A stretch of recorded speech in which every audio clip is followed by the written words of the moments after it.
камера қосылды ма? Камера қосылса қоғам тыңдауға қатысушылар тіркеуі жүргізілсін. Құрметті қала тұрғындары, бүгін ашық жиналыстар аясында қоғамдық тыңдау өткіземіз. Қоғамдық тыңдаудың тақырыбы аламан береке жауапкершілігі шектеулі серіктестігінің оңтүстік индустриялық аймағы аумағындағы Шымкент қаласы Қапалбатыр көшесі 5А мекенжайы бойынша медициналық өндірістік қалдықтарды және қалдықтарды уақытша сақтау қоймасының кәдеге жарату үшін ықтимал әсерлер туралы есебі ережеге сәйкес қоғамдық тыңдауға бастамас бұрын қоғамдық тыңдауға мен төрағалық жасаймын. Менің есімім Оралбек Тимур, Шымкент қалалық жайлы орталық дамыту басқармасының экология бөлімінің бастығымын. Қоғамдық тыңдау ережесіне сәйкес бастамас бұрын хатшы сайлап алуымыз керек. Кімде қандай ұсыныс бар?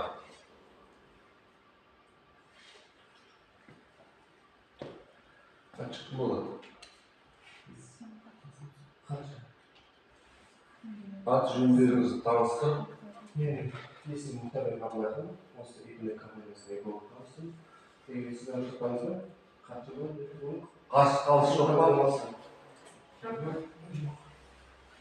Олар келістік. Регламент келісіп алуымыз керек. Баяндамашыға 5 минутқа дейін, сұрақ жауап 2-3 минут. Қарсы қалыс бар ма? Жоқ, онда бастаймыз. Söz баяндамашыға. Сәлеметсіздер, құрметті қоғамдық тыңдауға қатысушылар. Мен жаңа Селена компаниясы экологы. Шымкент қаласы Қапалбатыр көшесі 5А оңтүстік индустриялық аймағының аумағы мекенжайы бойынша медициналық өндірістік қалдықтар және уақытша қалдықтарды сақтау қоймасын кәдеге жарату бойынша ықтимал әрі әсер ету есебі жобасы үшін қоршаған ортаға эмиссиялардың нормативтері жобасының қалдықтарды басқару бағдарламасы өндірістік экологиялық бақылауды қоршаған ортаны қорғау жөніндегі іс-шаралар жоспары бойынша қоғамдық тыңдаулар. Объектілік категориялардың негіздемесі нысан Қазақстан Республикасының 2021 жылғы 2 қаңтардағы экологиялық кодексінің 2 қосымшасына сәйкес қоршаған ортаға теріс әсер ететін 2 санаттағы объектілерге жатады. Жалпы объектілер қауіпті қалдықтарды залалсыздандыру жөніндегі операциялар жүзеге асырылатын биологиялық және медициналық қалдықтарды залалсыздандыру және жою жөніндегі операциялар жүзеге асырылатын объектілер.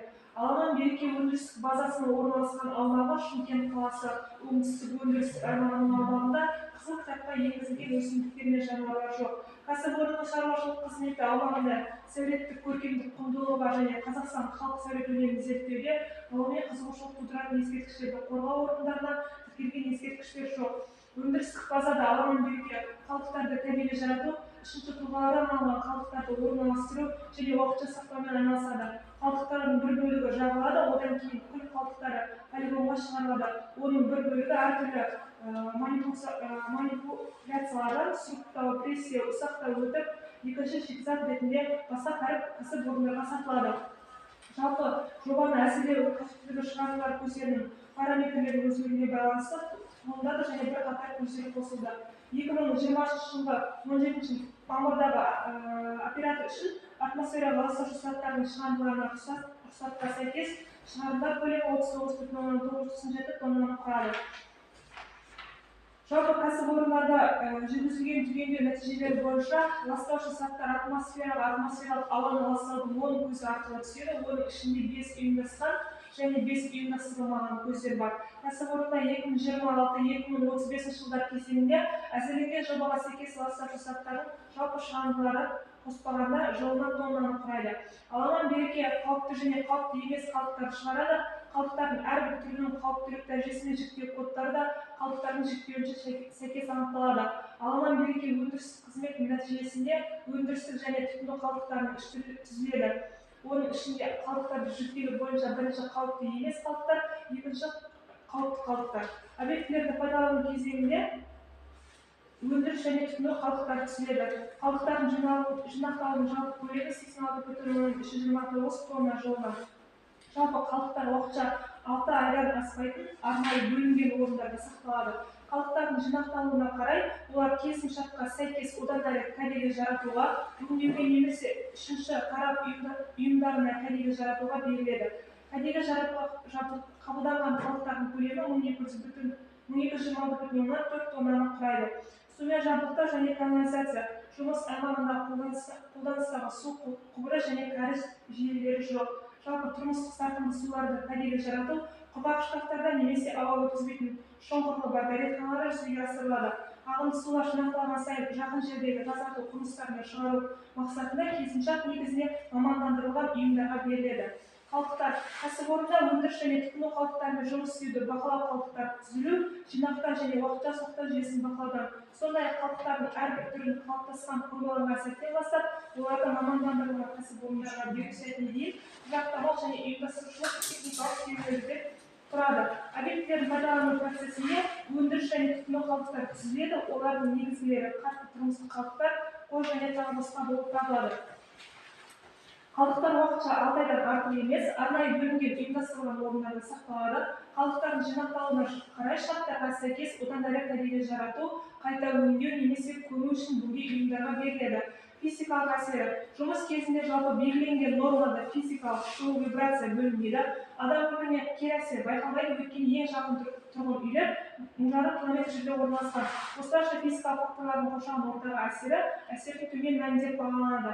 Іс-шаралар жоспарды іске асыру бойынша бірінші технологиялық өндірістік нормалардың қатаң сақталуына бақылауды күшейту, екінші атмосфералық ауаға шыққан шамдарды бақылау және қадағалау, үшінші стационарлық көздерден ластаушы заттардың шығарындылардың алдын алу қызметін және азайту бойынша іс-шаралар жүзеге асыру, төртінші аумақты абаттандыру, яғни жасыл желекті ұлғайту, кәсіпорын аумағына ағаш отырғызу, бесінші экологиялық зерттеу фонын анықтау, қоршаған орта жағдайлары қоршаған ортаға сәйкестендіру мүмкін теріс әсер ету индустриялық бойынша іс-шаралар, экожүйелер және даму бағдарламалары мен жоспарларға арналған іс-шараларды бастауды азайту және жүзеге асыру. Қорытындылай келе Шымкент қаласы Қапал Батыр көшесі 5А оңтүстік индустриялық аймағының аумағы мекен-жайы бойынша медициналық өндірістік қалдықтарды және уақытша қалдықтарды сақтау қоймасын кәдеге жарату бойынша ықтимал әсер ету есебі жобасы атмосфералық ауаға, жер үсті, жер асты суларына, сондай-ақ қиналы топырақ қабатына кері әсер байқалмайды. Түркістан облысы экология департаментінің ескертулері мен ұсыныстары болмайды. Тыңдағандарыңыз үшін рахмет.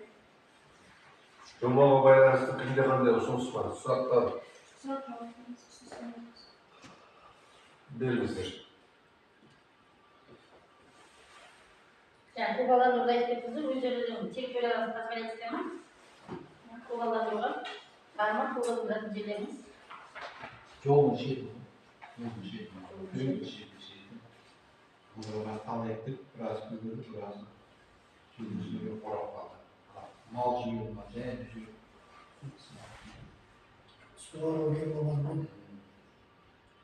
Су келетін жер бар ма? Арқасы бар ма? Шлайм ойнаймыз. Тамшылап суға қойып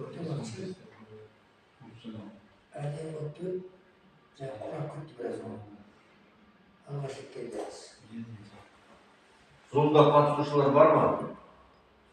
Сонда қатысушылар сұрақ берсеңіздер болады. Экология қатысады ма?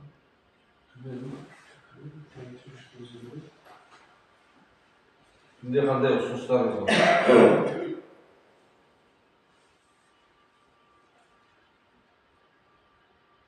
Сұрақ жоқ па?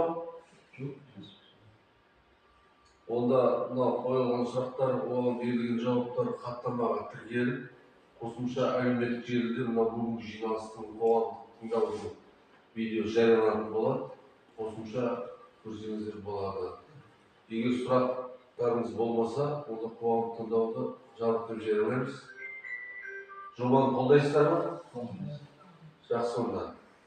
Барлықтарыңызға рахмет. Сау болыңыздар.